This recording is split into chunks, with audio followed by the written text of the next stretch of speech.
Так что это пиздец. А вот летит. Ебать.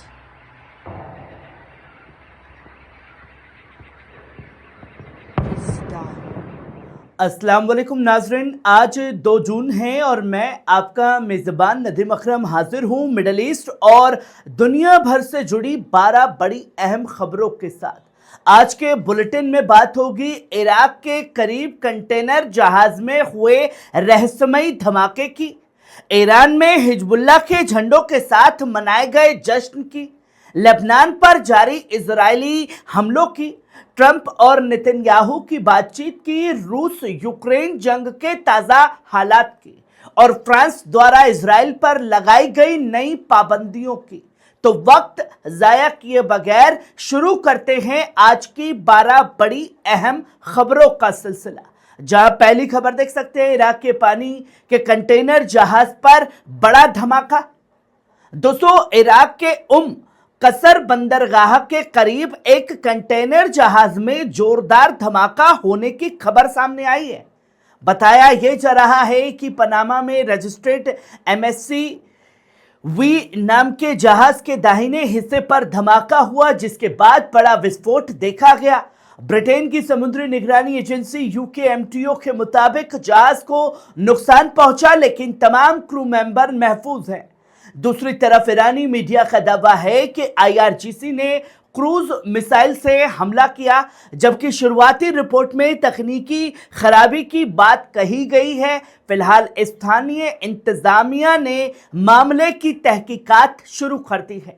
खाड़ी इलाके में बढ़ते तनाव के बीच इस वाक़े ने नई चिंताएं पैदा कर दी। वहीं आप ये दूसरी खबर देखिए, हिजबुल्लाह के झंडों के साथ तेहरान में जश्न। दोस्तों, ईरान और उसके मुखालफिन के बीच सीज़फायर की खबरें सामने आने के बाद तेहरान में बड़ी तादाद में लोग सड़कों और चौकों पर निकल आए हैं। सोशल मीडिया पर वायरल वीडियो में लोगों को हिजबुल्लाह के झंडे लहराते, नारे लगाते हुए देखा जा सकता है। कई लोगों से इसी एहतजाज को कामयाबी और इलाके में तनाव कम होने की उम्मीद के तौर पर पेश किया गया। हालांकि सीज फायर के तमाम ब्यौरे अभी पूरी तरह वाजे नहीं हैं, लेकिन तेहरान की सड़कों पर दिखा ये मंजर बता रहा है कि इस खबर ने लोगों के जज्बात को गहराई से प्रभावित किया है। वहीं आप ये तीसरी खबर देखिए, नेतन्याहू की खुली धमकी, ट्रंप से बात के बाद कहा जरूरत पड़ी तो बेरूत पर होगा हमला। दोस्तों, इजरायली वजीर आजम नेतन्याहू ने अमेरिकी राष्ट्रपति डोनाल्ड ट्रंप से बातचीत के बाद बड़ा बयान दिया है। नेतन्याहू ने कहा कि अगर हिजबुल्लाह ने इजराइल के शहरों और नागरिकों पर हमले बंद नहीं किए तो इजराइल बेरूत में मौजूद उन ठिकानों को निशाना बनाएगा जिन्हें वे दहशतगर्द ठिकाना कहता है। उन्होंने साफ कहा कि इस मामले में इजराइल का मौकिफ नहीं बदला है। साथ ही नेतन्याहू ने यह भी कहा कि दक्षिण लेबनान में इजरायली फौज की कार्रवाई पहले की तरह जारी रहेगी, जहां इजरायली फौज को नुकसान भी झेलना पड़ रहा है। वहीं आप ये चौथी खबर देखिए, लेबनान में इजराइल का बड़ा ऐलान, रक्षा मंत्री बोले कार्रवाई पर कोई पाबंदी नहीं। दोस्तों, इजराइल के रक्षा मंत्री इजराइल काट्स ने लेबनान को लेकर सख्त बयान दिया है। उन्होंने कहा कि लेबनान के अंदर इजरायली फौज की कार्रवाई पर किसी तरह की कोई पाबंदी नहीं है। काट्स के मुताबिक जमीनी ऑपरेशन यानी ग्राउंड ऑपरेशन अभी भी जारी है और फौज अपने तयशुदा मकासद के तहत आगे बढ़ रही है। ये बयान ऐसे वक्त में आया है जब इलाके में तनाव और सीज़फायर को लेकर चर्चाएं जारी हैं। इजरायली रक्षा मंत्री के इस बयान से साफ है कि लेबनान के मोर्चे पर हालत अभी भी पूरी तरह सामान्य नहीं हुए हैं। वहीं आप ये पांचवी खबर देखिए, लेबनान पर जारी इजरायली हवाई हमले। नजरीन, एक तरफ सीज़फायर की खबरें सामने आ रही हैं, वहीं दूसरी तरफ दक्षिणी लेबनान में इजरायली हवाई हमले जारी रहने की रिपोर्ट मिल रही है। स्थानीय जराये के मुताबिक कई इलाकों में धमाकों और लड़ाकू जहाजों की आवाजें सुनी गई है। इन हमलों ने सीज़फायर को लेकर नए सवाल खड़े कर दिए हैं। फिलहाल इजराइल की तरफ से इन कार्रवाइयों को लेकर कोई नई तफसील सामने नहीं आई है, लेकिन जमीन पर हालात अब भी तनावपूर्ण बताए जा रहे हैं। वहीं आप ये छठी खबर देखिए, इजराइल की तरफ दागी गई 17 मिसाइलें, कई इलाकों में सायरन गूंजे। दोस्तों, लेबनान से इजराइल की तरफ एक बार फिर मिसाइल हमले किए जाने की खबर सामने आई है। रिपोर्ट के मुताबिक हिजबुल्लाह ने उत्तरी इजराइल के मेटुला इलाके की तरफ 17 मिसाइलें दागी। मिसाइलों की सूचना मिलते ही कई इलाकों में खतरे के सायरन बज उठे और लोगों को सुरक्षित जगहों पर जाने की हिदायत दी गई है। फिलहाल किसी बड़े नुकसान या जानी हानि की तस्दीक नहीं हुई है। यह हमला ऐसे वक्त में हुआ है जब सीज़फायर को लेकर चर्चाएं जारी हैं, जिससे इलाके में तनाव एक बार फिर बढ़ता लगातार दिखाई दे रहा है। वहीं आप ये 7वीं खबर देखिए, ट्रंप का नया दावा सामने आया है।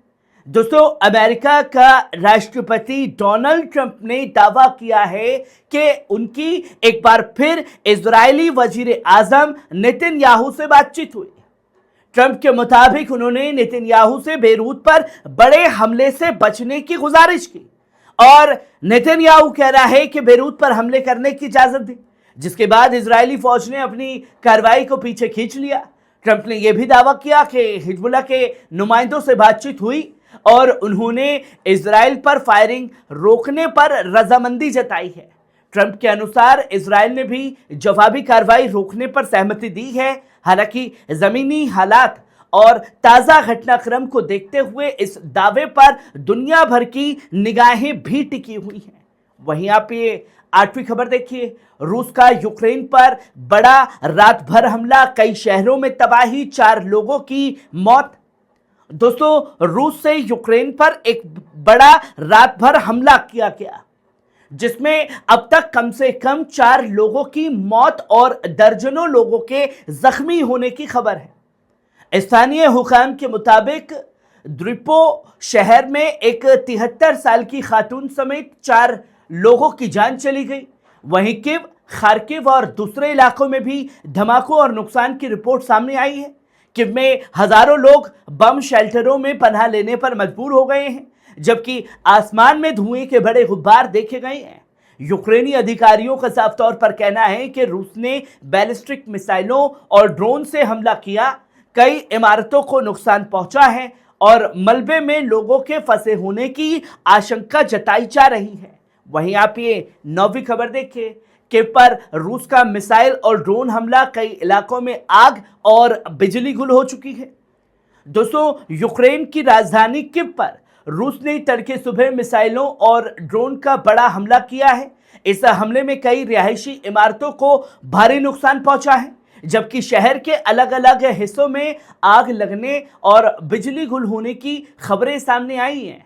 किव के मेयर विताली विल्चको के मुताबिक पेडिस्की, ओम्बलिक और कई जिलों में बिजली पूरी तरीके से प्रभावित हो गई है।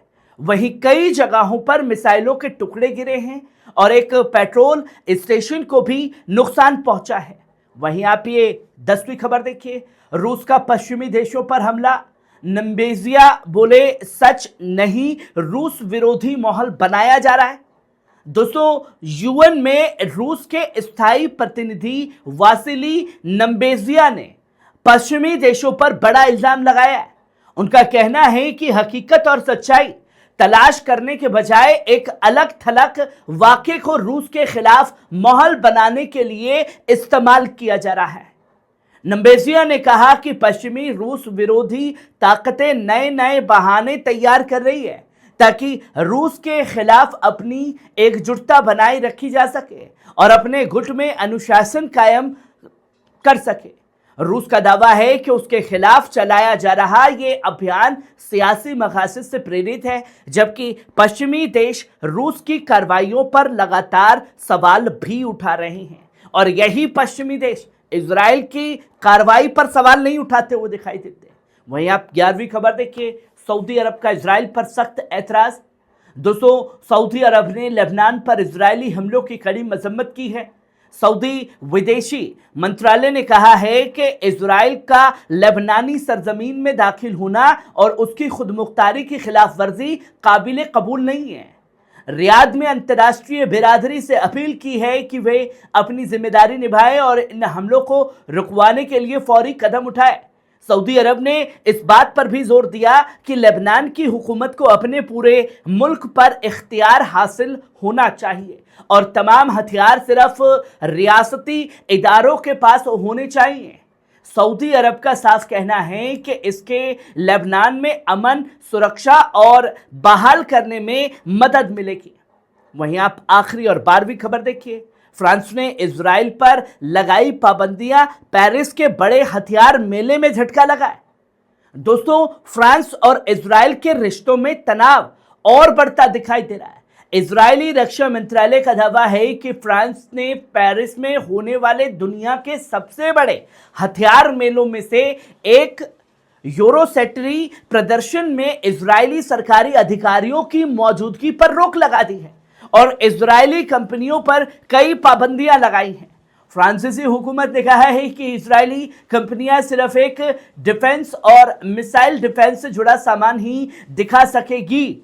इजराइल ने इस फैसले को सियासी और तिजारती मकसद से लिया गया कदम बताते हुए इसकी कड़ी मुखालफत की है। गजा, लेबनान और ईरान को लेकर दोनों मुल्कों के रिश्तों में पहले से ही खटास लगातार बनी हुई है। दोस्तों, ये थी आज की मिडल ईस्ट की 12 बड़ी अहम खबरें। आपको कैसी लगी? कमेंट बॉक्स में आकर के अपनी राय जरूर दीजिएगा, क्योंकि आप देख रहे थे पल पल न्यूज़, आपकी खबर, आपका भरोसा। शुक्रिया।